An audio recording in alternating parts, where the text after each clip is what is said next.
They called it the Eternal Bulwark, a wall of compressed space-time, 6 light-years thick, stretching in every direction around the Sol system. The Galactic Conclave had been building it for 3 centuries. Its purpose was simple: to cut humanity off from the stars forever. The Conclave believed humans were too dangerous, too unpredictable, too stubborn to be allowed among civilized species. So they built a cage, the greatest cage ever constructed in the history of the known universe. They used exotic matter, quantum foam reinforcers, and collapsed neutron strands to weave the bulwark into reality itself. No ship could pass through. No signal could penetrate. No light from beyond could enter. They had debated for 1,000 years before agreeing. Some species had objected, Somehad wept, but in the end, the vote passed. Humanity would be sealed away. What the Conclave did not know was that humans had seen it coming 698 years ago. A lone human astronomer named Dr. Priya Vasanthan had noticed anomalous space-time readings at the edge of the heliopause. She had published her findings. She had been ignored by the world for 11 years. Then 2 more astronomers confirmed her data, then a dozen more, then 100. By the time humanity finally believed her, the outer construction of the bulwark was already 40% complete. So humanity did what humanity always does when faced with an impossible, extinctional level threat. They got to work. They argued first, of course. Decades of arguments, political battles, resource wars over the construction budget. But underneath all the noise, quietly, persistently, the engineers kept building. They called their project the Temporal Aegis Initiative.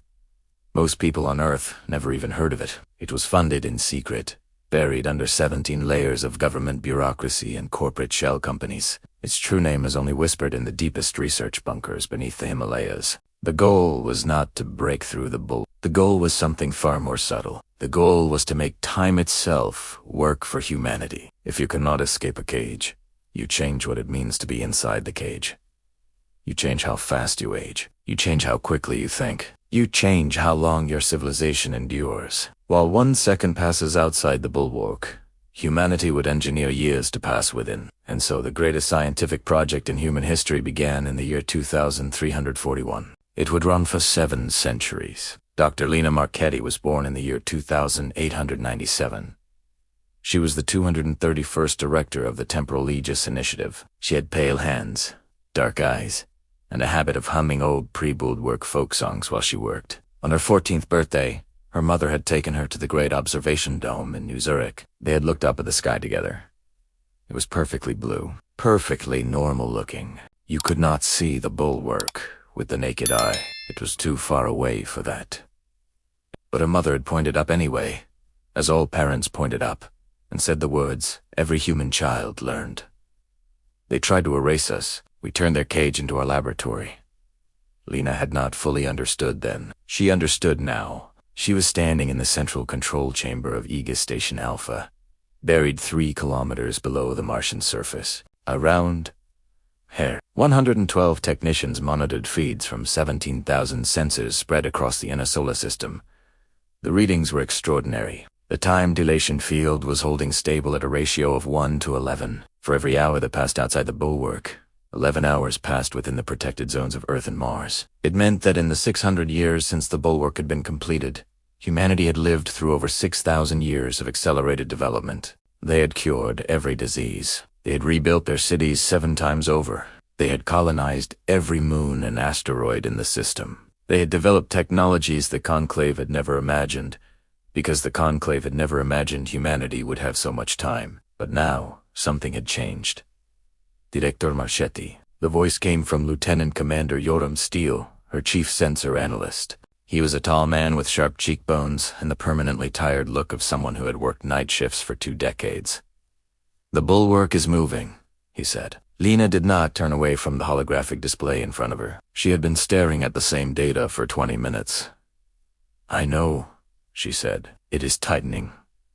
The Conclave is contracting the bulwark inward. If the current rate holds, the compression will reach Mars orbit in approximately 40 years. "I know that, too, Director." Do you understand what that means? They are not just maintaining the cage. They are crushing it. Lena finally turned to look at him. Her expression was calm in the way that only someone who had spent decades preparing for a catastrophe could be calm. They have been watching us, she said. They detected our time dilation output 4 years ago. We suspected they would respond.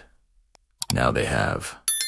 Steele was quiet for a moment. Then he said, "What do we do?" Lena walked to the window overlooking the main floor below. 1,000 engineers moved between their stations in organized, purposeful silence.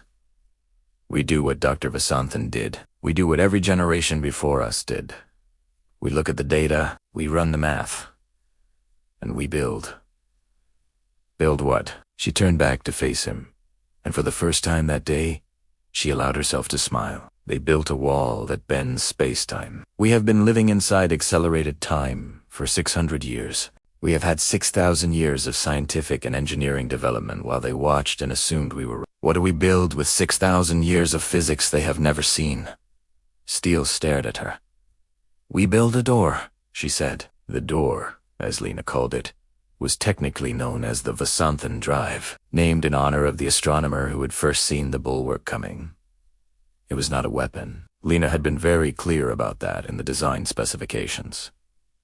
Humanity was not trying to destroy the bulwark. Humanity was not trying to fight the conclave. Humanity was trying to walk out the front door, calmly, with its head held high, and say, "We are ready now." The core mechanism of the Vasanthan Drive was elegant in the way that only solutions born from centuries of compressed thinking could be elegant. The bulwark bent space-time. It was a massive, stable deformation of the fabric of reality. But all deformations have a resonant frequency. All structures, no matter how large or powerful, have a note to which they vibrate. For 700 years, humanity's physicists had been mapping that frequency. They had done it with subtle instruments, with careful measurements, with trillions of hours of computational modeling. They had done it slowly and quietly, hiding their work inside the natural electromagnetic noise of a star system going about its business. And now they knew the frequency. They knew it down to 40 decimal places. The Vasanthan Drive would sing a song to the bulwark. A single, perfect, precisely timed harmonic pulse. It would not break the bulwark.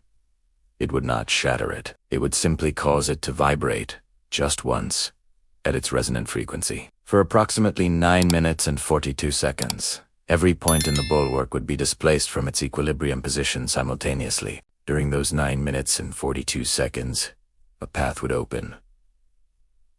Not a gap, not a hole.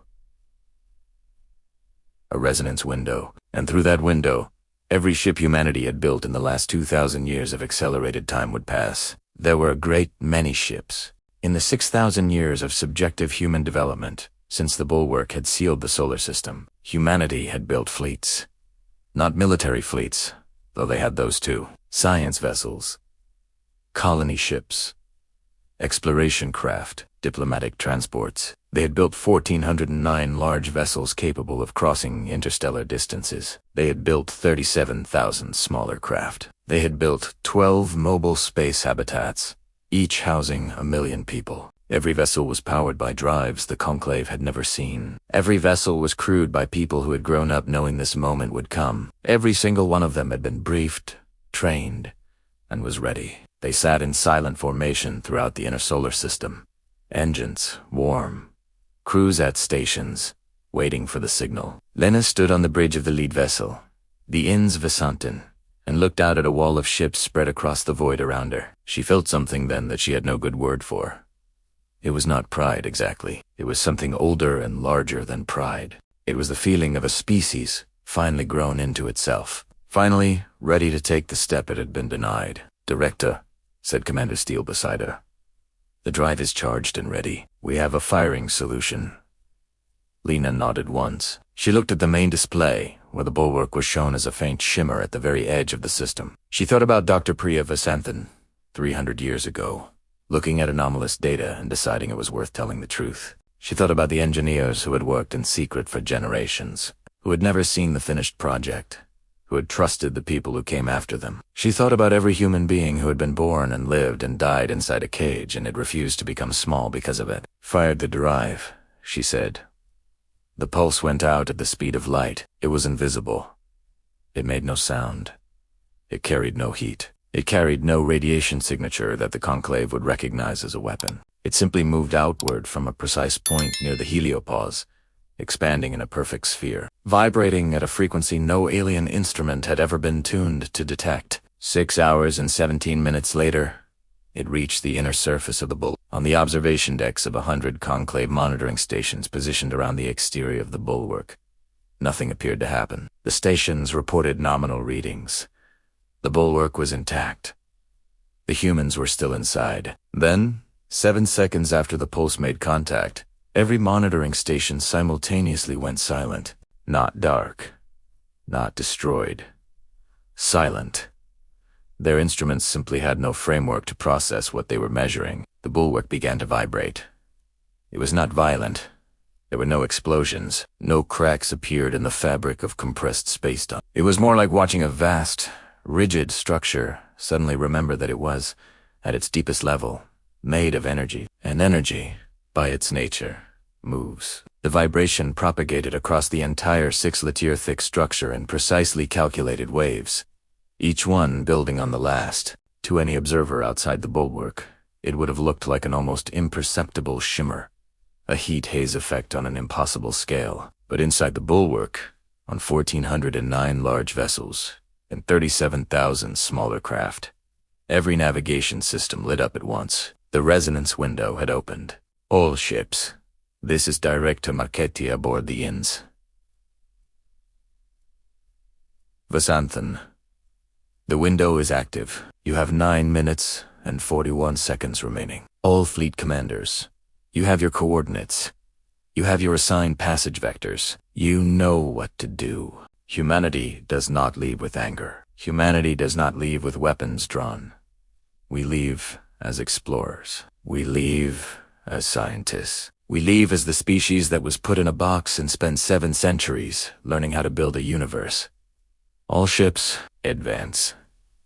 The Inns Vasanthan moved first, as was tradition for the lead vessel of any fleet. It crossed the resonance window in 4 seconds flat, its hull singing with the harmonics of the drive pulse as it passed through. Then behind it came the second ship, and the third, and the fourth, and then hundreds more, and then thousands. The fleet poured through the resonance window like light through a cracked door. From the outside, the Conclave monitoring stations began to reboot one by one. Their instruments came back online. The first thing every station reported was identical. Massive, unprecedented drive signatures appearing simultaneously at 17,000 points, just outside the bulwark's exterior surface. The second thing they reported was that the number of those signatures was increasing. The third thing they reported, which caused simultaneous emergency alerts to ripple across 47 alien civilizations spanning 11,000 light-years, was this: the signatures were not stopping. They were spreading outward in every direction, faster than any vessel should be able to travel. The humans were out. Grand Admiral Sivora of the Conclave Defense Fleet received the alert on the bridge of the great warship Endless Dominion. Sivora was a Keth, a species with 6 arms, bioluminescent skin, and a lifespan of approximately 400 standard years. He had served in the defense fleet for 230 of those years. He had never seen anything like this. How many vessels?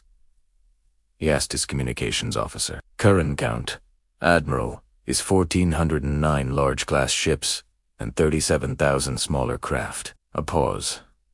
Numbers may still be updating. Sivora sat very still. His bioluminescent patches, normally a calm blue, flickered rapidly through yellow and orange. That is not possible, he said quietly. Admiral.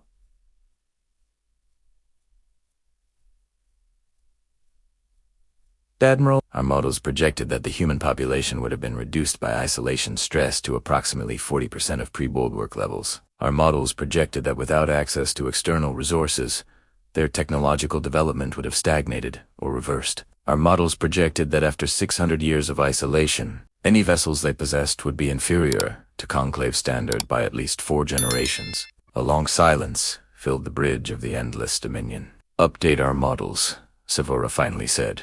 The second alert came 3 minutes later. It was a communication. Not an attack, not an approach vector. A communication. A human voice, speaking in perfect Keth, which was the formal diplomatic language of the conclave. The voice was female. It was calm. It carried neither aggression nor submission. It carried something that Savora's translation matrix identified as simply, quietly, overwhelming confidence. This is Director Lena Marchetti of the Temporal Aegis Initiative, speaking on behalf of the people of Earth and the broader human diaspora. We thank the Galactic Conclave for the time it has provided us. It was more time than you intended, and we have used it well. We have no hostile intentions. We are not here to conquer. We are not here to seek revenge. We are here because the galaxy is large, and we have questions about it that we would like to answer. We would welcome the opportunity to speak with Conclave representatives at a time and location of their choosing. We are patient. We have, after all, had a great deal of practice at that. Marchetti. Out. The bridge of the Endless Dominion was completely silent for a very long time after that. Then, Savora's communications officer said, in a very small voice, "Admiral, the human fleet has stopped. They are holding position just outside the bulwark exterior. All weapon signatures are cold. They are ... waiting." Savora looked at the tactical display for a long time. 1,409 large ships, 37,000 smaller craft. Holding position, cold weapons, waiting. He had spent 230 years in the defense fleet. He had fought 6 wars. He had seen 17 civilizations rise and fall. He had never encountered anything quite like this. "Opened a channel to the human fleet," he said. "Subscribe to this channel. If you want more stories like this, give us a like if you're enjoying it, and share this with the world." The response took 11 minutes to arrive at Savora's position, accounting for the distance between the Endless Dominion and the human fleet. That was physics, not delay. The humans had responded almost instantly. He sat in the command chair of his bridge, surrounded by his crew, all of them watching the main display, and he listened. "Admiral Savora, we know who you are. We have been studying conclave records for 300 years. We know the vote was not unanimous. We know 17 species voted against the bulwark. We hold no grudge against those who acted from fear. Fear of the unknown is universal. We understand it. We would like to propose a summit. Neutral ground? The third planet of the Valor system is uninhabited and centrally located. We will come with diplomatic vessels only. Unarmed. 6 ships, maximum. We ask only that the summit be open to all species in the conclave, not just the voting members, because we believe the conclave's structure has some issues worth discussing. We have had 6,000 years to think about governance. Admiral, we have some thoughts." Savora found himself doing something he had not done in a very long time. Laugit. It was not the laugh of someone being mocked. It was the laugh of someone who had just encountered something so completely unexpected, so thoroughly outside his models, that the only sane response was...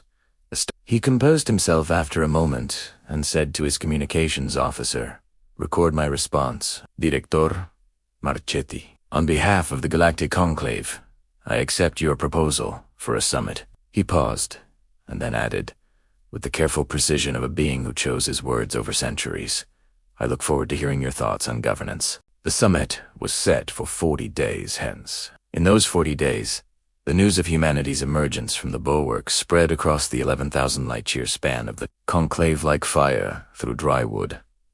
Every species reacted differently. The Keth, who had proposed the bulwark, went into emergency parliamentary session. Their deliberations were intense and very loud. The Vorith, who had voted against the bulwark and wept at the final vote, sent an immediate message of welcome. It was 80,000 words long. The Sholani, who are the oldest species in the conclave, at approximately 2 million years of continuous civilization, sent a single sentence. It read, "We told you so." The Delvari, who were the conclave's greatest historians, immediately dispatched 17 research ships to the edge of the bulwark to begin studying the resonance window effect. They had detected the drive pulse and were furiously trying to understand how it had worked. They would spend the next 80 years on that project before finally, humbly, requesting human assistance, which the humans would graciously provide in exchange for full access to the Delvari historical archives. Trade, it turned out, was something humanity was very good at.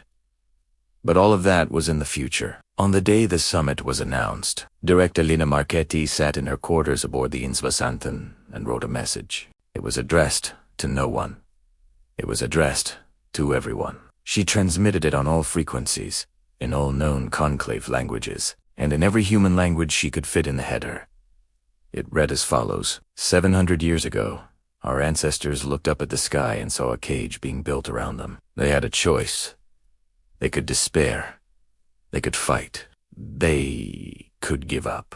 They chose a fourth option that no one expected.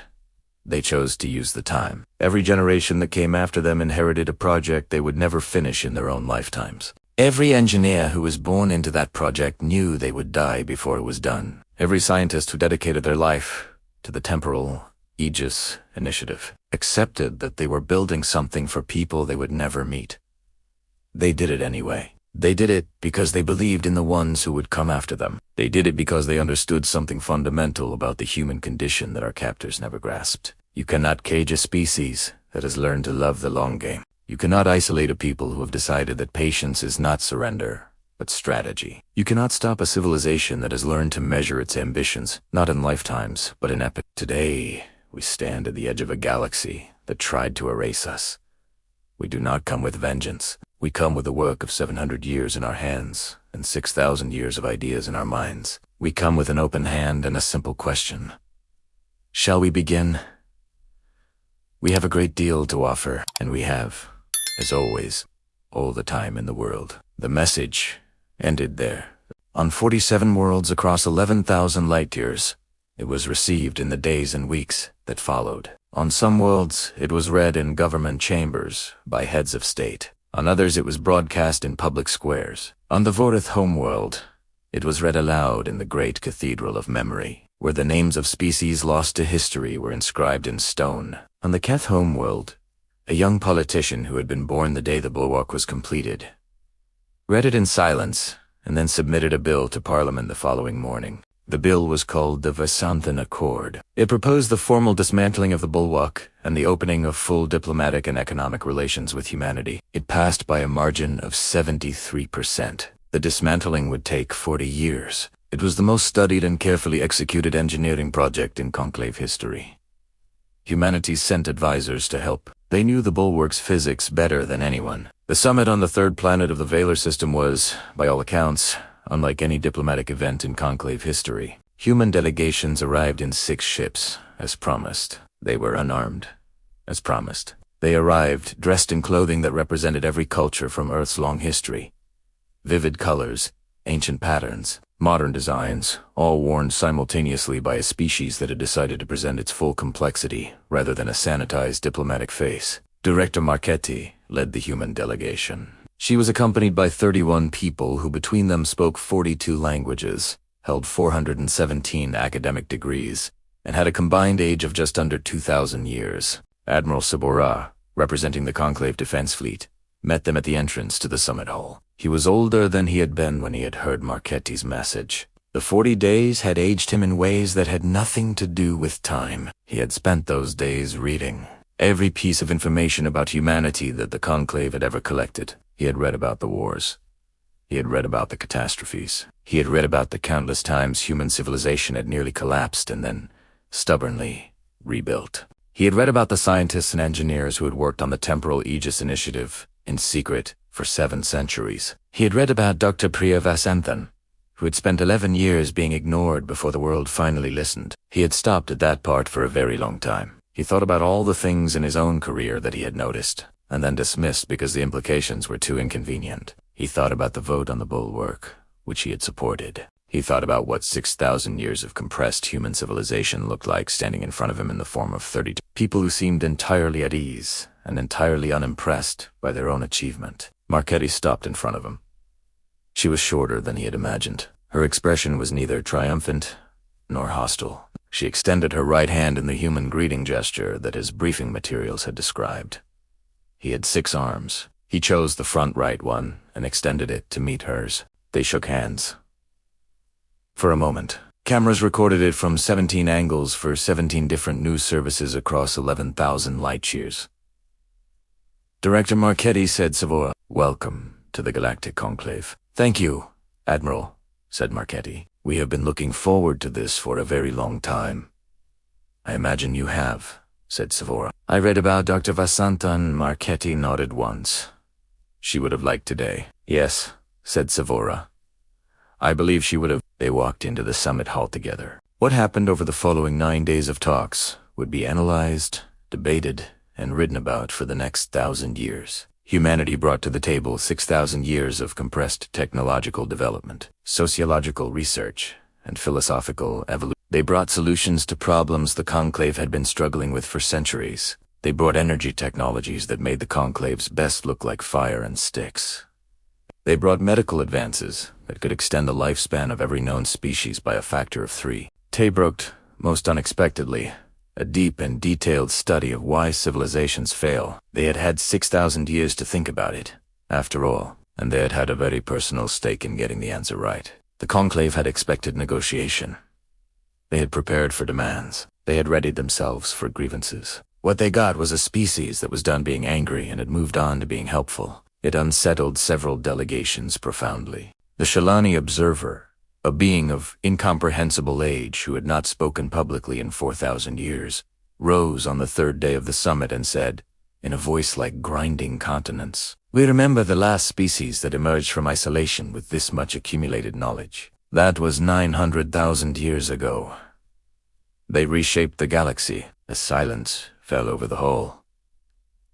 "They were called the Forerunners. They are why your faster-than-light travel works. They are why you have stable jump points. They are why the galaxy is habitable. We have been waiting a very long time for the next ones." The Shalani observer sat back down and did not speak again for the remainder of the summit. But its words hung in the chamber like a physical presence. In the months and years that followed the summit, humanity spread outward from Sol with the careful deliberateness of a species that had learned to plan across centuries. They did not rush. They had never been in a hurry. Hurry was what you did when you had not done the planning. The Vasanthan Drive became the basis for a new generation of interstellar travel technology that both humans and the Conclave developed jointly. It was faster and more efficient, and consumed a fraction of the energy of previous methods. Within 40 years, travel times between star systems that had once taken decades had been reduced to months.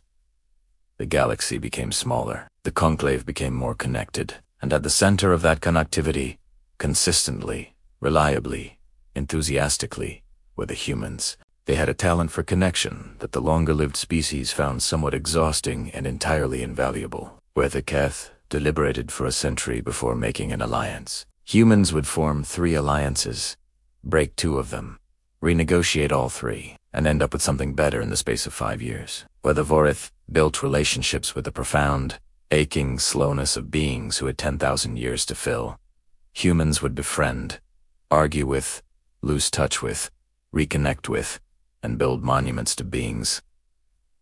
They had met last Tuesday. They were chaotic. They were loud. They moved at a pace that seemed reckless to every other species in the Conclave, and they got things done at a pace that seemed miraculous to every other species in the Conclave. Within the first century of humanity's emergence from the Bulwark, they had established contact with 47 member species of the Conclave.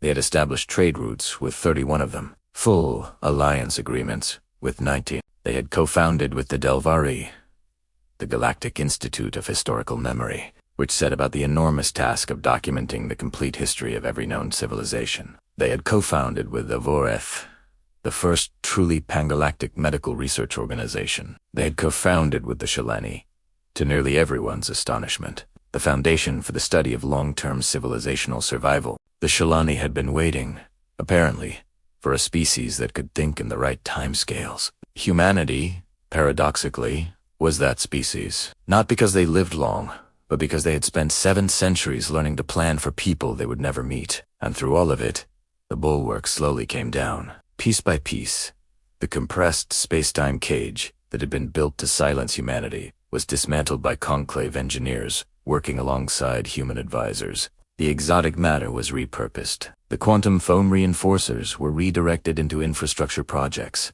The neutron strands were unraveled and studied, and found to contain mathematical structures that kept theoretical physicists across 6 species occupied for the next 300 years. The last piece of the bulwark was removed in the year 3041, exactly 700 years after construction had begun. The ceremony was held in open space, at the coordinates where the first stone of the cage had been laid. 47 delegations attended. 3 billion humans watched the feed from Earth and Mars and the colonies throughout the solar system. Director Marchetti was long dead by then. She had lived to 112 in the subjective time of the dilation fields, which translated to roughly 47 standard years after humanity's emergence.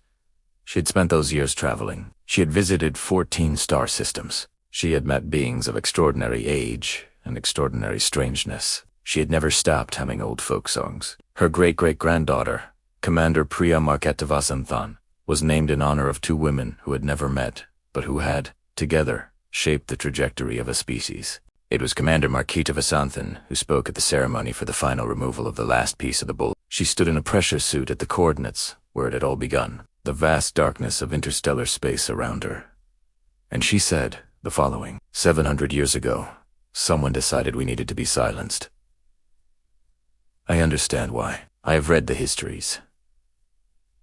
I know what we looked like from the outside. We were violent. We were unpredictable. We had spent millennia trying to destroy ourselves and each other. We were, by every metric the Conclave had developed, a catastrophe in the making. They were not wrong to be afraid of us, but they were wrong about what fear should make you do. Fear made them build a cage. What they should have done was knock on the door. Because here is what 700 years inside a cage taught the species that was supposed to be silenced. We learned patience that we had never had before. We learned to build for people we would never meet. We learned that the measure of a civilization is not what it achieves in a lifetime, but what it leaves for the lifetimes that come after. We learned that isolation, however painful, is also a crucible. And we learned something that I believe every species in this galaxy already knows in its deepest heart, but sometimes forgets. There is no version of the future worth building that does not include everyone. Not everyone who agrees with you. Not everyone who is like you. Everyone. The Forerunners built the infrastructure of this galaxy for every species that would ever live in it, including ones they would never know. They did not ask if those future species deserved it. They simply built. That is the standard we are aspiring to today. Not to the standard of the cage builders, to the standard of the builders who built for everyone. The last piece of the bulwark is gone now. The cage is gone. What remains is the universe, and we have, as always, a very great deal of work to do. The feed cut out for a moment. When it came back, the last fragment of the bulwark was gone. In its place, there was only starlight. On Earth, in New Zurich, in the observation dome where Lena Marchetti had once stood with her mother and looked up at the invisible cage, a young girl stood now with her own mother and looked up at the same sky. But the sky was different now. The sky was open. The girl looked up and said, "Mama, where are we going next?" And her mother, who had spent her career as an interstellar navigation engineer, smiled and said, "Everywhere, love." That is the entire point. The girl thought about that for a moment. "Tensesite, can we go to the Shalani world? I read that it is 900,000 years old." Her mother laughed. "We can. It will take about 3 months to get there." "That is not very long," the girl sighed. "No," said her mother. "It is not. Compared to what it used to take, it is barely any time at all." They stood together in the dome for a while longer, looking up at the open sky. Around them, the city of New Zurich hummed and breathed and lived in the way that cities had always lived, full of noise and light and people going about the endless business of being human. And above them, 11,000 light-years wide and alive with the light of 100 billion stars, the galaxy waited, patient as it had always been patient. The humans were out now, and the universe was a great deal more interesting for it. Epilogue. Epilogue. In the archives of the Galactic Institute of Historical Memory, accessible to any being in the Conclave with a research clearance, there is a single entry that receives more requests for access than any other document in the collection. It is not the account of the bulwark's construction. It is not the record of the summit. It is a scan of an original paper journal, handwritten in English, that was found among the personal effects of Dr. Priya Vasanthan after her death. The journal is mostly technical notes, observations, calculations, data sets annotated in a cramped, precise hand. But on the last page, after all the science, after all the numbers, after all the careful and brilliant documentation of a woman who saw the cage being built before anyone else would listen, there is a single sentence in a different ink, written clearly and deliberately, as though she had thought about it for a long time before she wrote it. It reads, "Someone will figure this out. They always do. That is all. That is a Nog. The first generation born entirely outside the bulwark. Called themselves the Open Sky Generation. They had never known the cage. They had never breathed recycled air inside a sealed system with nowhere further to go. They had grown up on ships, on colony stations, on the surfaces of alien worlds under alien suns. They were different from their parents, in ways that were difficult to quantify but impossible to ignore. Their parents had been defined by the project, by the mission, by the weight of 7 centuries of compressed waiting. The Open Sky Generation simply assumed the universe was theirs to walk through, not to conquer, not to claim, simply to walk through, the way you walk through a forest that belongs to no one and everyone at once. They were the first humans, the alien species of the Conclave encountered without the context of the bulwark hanging over every conversation. The Keth found them baffling. The Vorith found them delightful. The Shalani watched them with the quiet intensity of beings who had seen this before. A young human named Dario Vasquez Okonkwo was the first of the Open Sky Generation to serve as a Conclave diplomatic liaison. He was 23 years old, which by Keth standards made him roughly equivalent to an infant, and by Shalani standards made him effectively unborn. He did not let this bother him. He had been assigned to the Conclave's Interior Commission, a body responsible for mediating disputes between member species. His first case involved a border disagreement between the Voreth and a smaller species called the Tulani. That had been unresolved for 600 years. The previous mediators, all experienced Keth diplomats with centuries of practice, had made no progress in 11 attempts over 4 decades. Dario read the case files in 3 days. He requested a joint meeting.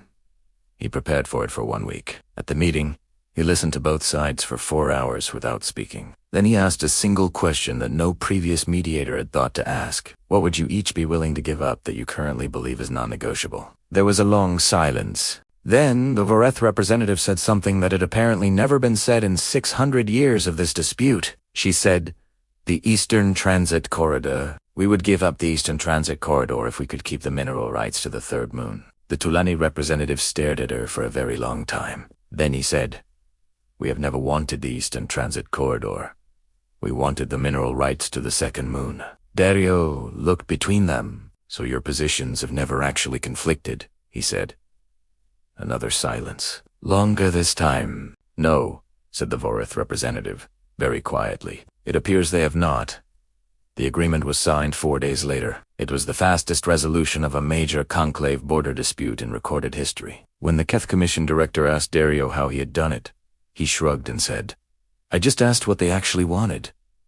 Nobody had done that yet. The commission director, who was 240 years old and had spent most of those years mediating disputes, sat with that answer for a very long time. Word spread through the conclave the way word always spread when humans did something unexpected, which was frequently and at considerable speed. Witina Yer. There were 14 human diplomatic liaisons serving on various conclave commissions. Within a decade, there were over 200. They did not always succeed. They made mistakes that embarrassed the human diplomatic corps regularly. Dario himself caused an interstellar incident in his second year by accidentally insulting the Shalani concept of Jialash memory during a state dinner. He spent 6 months repairing that relationship and came out of it with a 12,000-year-old friend who taught him things about patience that even his upbringing had not prepared him for. But the mistakes were instructive, and humanity learned from them the way humanity had always learned from mistakes, which was loudly, publicly, and with considerable self-criticism, followed by determined improvement. The conclave, watching all of this, began to adjust its models again. The models had been wrong about humanity before. They were trying hard not to be wrong again. The new models incorporated a variable that previous conclave sociological frameworks had never included: They called it the adaptive acceleration factor. It measured not how fast a civilization developed technology, but how fast it learned from its own errors. By every metric the new models could generate, humanity scored higher on the adaptive acceleration factor than any species in Conclave history. Higher even than the Shalani, which caused a significant controversy in the Conclave's scientific community. The Shalani, when informed of this finding, did not dispute it. Their chief scientist, a being called Valta Vane, who had been alive for approximately 90,000 years, simply said, "Yes. That is why we have been waiting for them." Nobody was entirely sure what that meant. Most of the conclave was too polite to ask.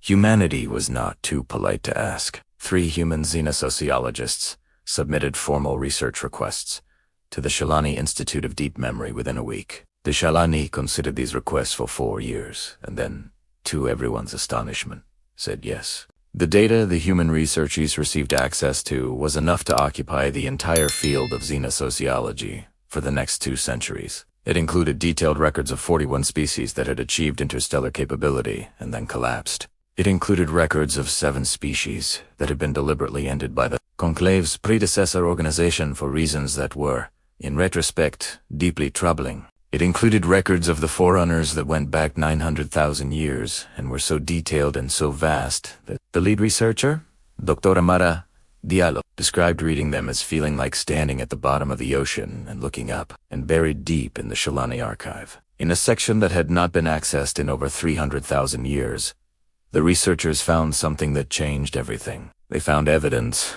that the Forerunners had not disappeared. They had simply left, and they had left something behind.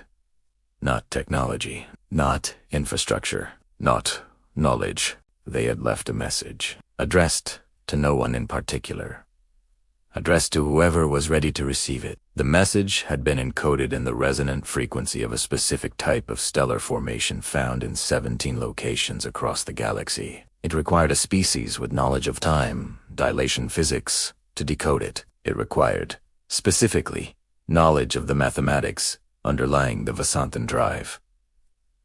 Dr. Diallo stared at the decryption key for a very long time before she understood what she was looking at. Then she sat down on the floor of the archive chamber, which was not standard protocol, and said, in a voice barely above a whisper, "They knew we were coming."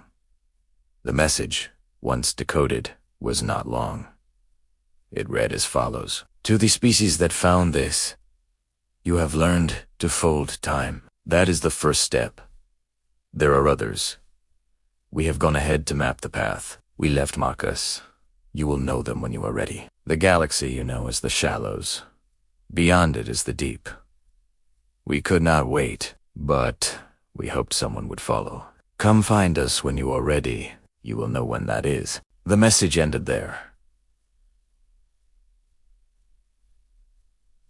Dr. Diallo transmitted the finding to the Human Diplomatic Corps, the Conclave Council, and the Shalani Institute simultaneously. The response from the Conclave Council came in 48 hours. It was a formal request for an emergency session. The response from the Shalani Institute came in for years, which was, for the Shalani, essentially instantaneous. It was a single line.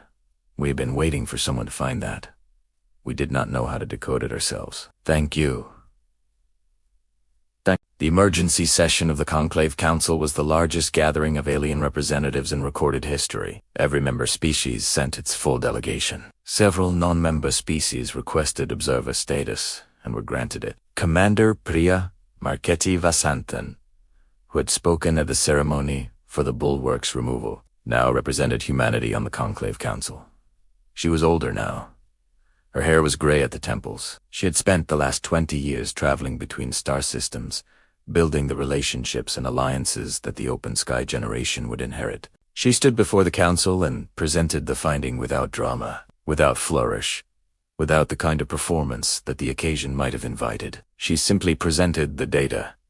She presented the decryption methodology. She presented the message. Then she sat down and waited. The council was silent for a very long time. Then the eldest, Keth Delega, a being named Saratan to Wisdom, who had been born the same year as the Bulwark, said, "What does this mean for us?" Priya said, It means the galaxy is larger than we thought. It means there is a path forward that none of our species found alone. And it means, she added, that the species which built the cage that was meant to silence us turned out to be the key to decoding a message left by the greatest civilization this galaxy has ever known.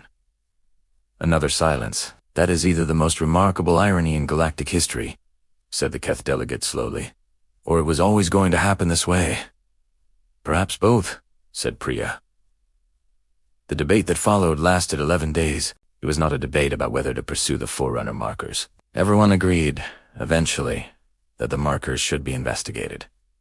It was a debate about who should go first. Every species had arguments for why they should lead the expedition.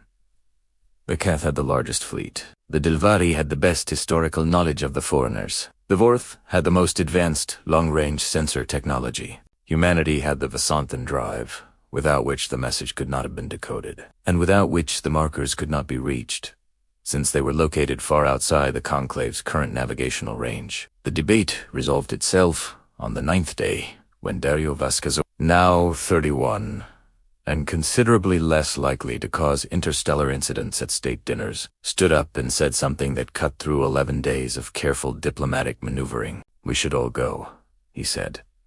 Together.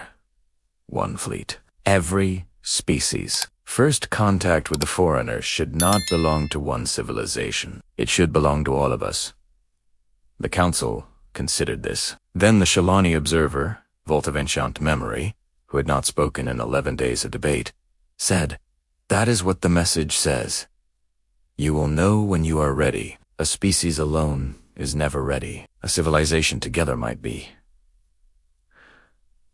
That was the end of the debate. The first Convergence fleet took 4 years to assemble. It was the first truly joint military, scientific, and diplomatic fleet in Conclave history. It included vessels from all 47 member species. It included human ships equipped with Vasanthan drives that would navigate the deeper space beyond the galactic arm. It included the Vasanthan II, the successor to the ship that had led humanity's emergence from the Bulwark. "Commander Priya Marchetti Vasanthan," commanded the human contingent. She was 61 years old. She stood on the bridge of the Vasanthan II on the day of departure and looked out at a fleet that no single species could have assembled alone. She thought about her great-great-grandmother, who had stood at the same place on a different ship and looked at a fleet of human vessels waiting to walk out a door. She thought about how much larger the door was now. "All ships, this is Commander Marchetti Vasanthan. Navigation is locked. Drives are synchronized. We have our heading." She looked at the display where the coordinates of the first Forerunner marker burned bright against the dark. The Forerunner said we would know when we were ready. She paused. "I do not know if we are ready. I do not think anyone ever knows. But we are together. And we are going. And whatever we find out there, we will find it as one civilization, not 47 separate ones." What they found at the first marker was not the Forerunners. Its architecture was unlike anything in the Conclave's accumulated knowledge. Its materials were substances that the best scientific instruments aboard the fleet could not fully analyze. And above the airlock, carved in a script that the Delvari translation systems required 6 hours to parse, was a single word in the oldest known precursor language. The word translated, approximately, as welcome. Inside the station, they found the next part of the message, and the part after that, and the part after that, as though the Foreigners had known exactly who would come. The Keth's mathematical tradition was essential for the third section, and the Shalani, whose memory stretched back far enough to remember things the message referenced, were essential for nearly all of it. Humanity's contribution was the Vasanthan drive mathematics, which threaded through the entire message like a spine. It took them 3 months to decode the full message. When it was done, Dr. Amara Diallo, who had led the xenosociological team, stood before the assembled representatives of all 47 species and read it aloud. Not a physical path, though there were coordinates embedded in it. It described a path of development, a sequence of stages, that a civilization or a community of civilizations. They had gone on ahead. The message described where they were going. It described what they had found there. Every species that reaches this point has made the same mistake first. They tried to go alone. It is built for civilizations, not collections of species. Civilizations, singular, unified, not uniform, but unified. You have your differences. Keep them.